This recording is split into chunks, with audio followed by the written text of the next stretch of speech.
सूरज के मुकाबले चांद पृथ्वी से 400 गुना ज़्यादा करीब है और सूरज चांद से 400 गुना ज़्यादा बड़ा है। इसका क्या मतलब है? इसका ये मतलब है कि चांद जब सूरज और पृथ्वी के बीच आता है तो वो दोनों हमें एक ही साइज के लगते हैं। इस तरह कि हम एक मुकम्मल ग्रहण देख पाते हैं।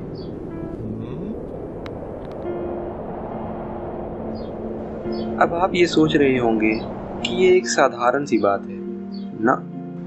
हमारे सोलर सिस्टम में तकरीबन 166 चांद हैं और ऐसा कभी किसी दूसरे प्लैनेट पर नहीं होता, क्योंकि या तो चांद बहुत बड़ा लगता है या सूरज बहुत बड़ा लगता है।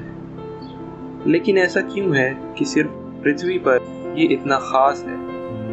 जब ब्रह्मांड बन रहा था तो हमारे पास हाइड्रोजन और हीलियम गैस थी, लेकिन हमें ज़िंदगी के वजूद के लिए कार्बन की ज़रूरत है।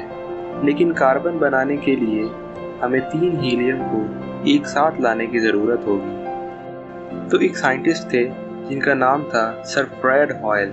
वो देखना चाहते थे कि 3 हीलियम एक साथ कैसे आते हैं। जब उन्होंने तीनों को एक साथ लाया तो उन्होंने देखा कि हकीकत में कुछ भी नहीं हो रहा था। तो उनको ये ख्याल आया कि शायद ये तीनों हीलियम एक खास न्यूक्लियर ग्राउंड स्टेट एनर्जी में एक साथ आएंगे, और बिल्कुल ऐसा ही हुआ। और उन्होंने देखा कि अगर ये 1% भी अलग होता तो हीलियम्स एक साथ नहीं आते। इस खोज के बाद हॉयल ने बाद में ये कबूल किया कि इस खोज से ज़्यादा और किसी भी चीज़ ने उनकी नास्तिकता को इतना ज़्यादा नहीं हिलाया। इम्प्रेसिव है ना? क्या आप जानते हैं कि सूरज और पृथ्वी एक मुनासिब दूरी पर है? अगर ये बहुत करीब होता तो हम सब जल जाते, और अगर ये बहुत दूर होता तो हम सब जम जाते। तो पृथ्वी और सूरज के बीच इस रिश्ते में अगर 2% भी बदलाव होता तो इस प्लैनेट पर कोई लाइफ वजूद में नहीं आती। ये मेरे पसंदीदा में से एक है।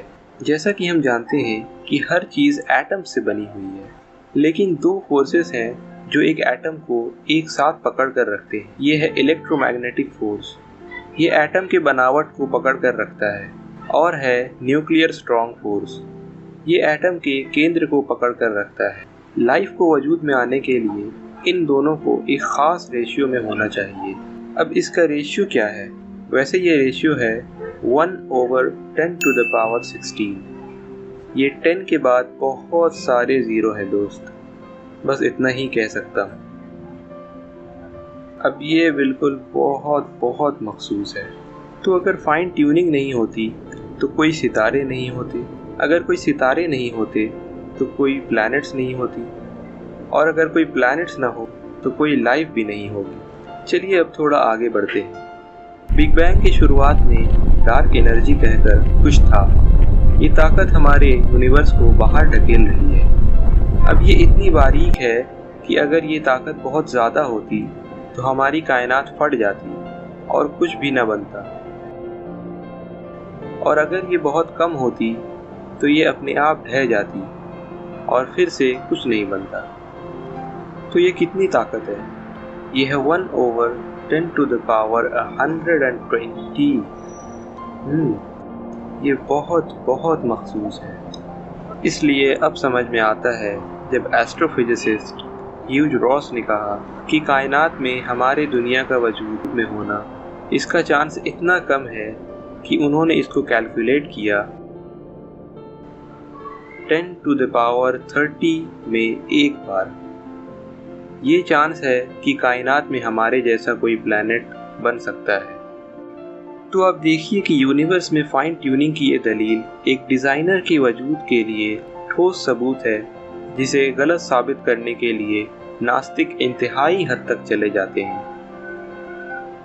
दरहकीकत वो जिस चीज़ को बेहतर मानने का दावा करते हैं वो है मल्टीवर्स थ्योरी, जिस थ्योरी के मुताबिक इस यूनिवर्स के बाहर भी बेहिसाब यूनिवर्सेस मौजूद हैं, जिसका मतलब ये है कि हमारे जैसे यूनिवर्स या सोलर सिस्टम का बनना हकीकत में मुमकिन है।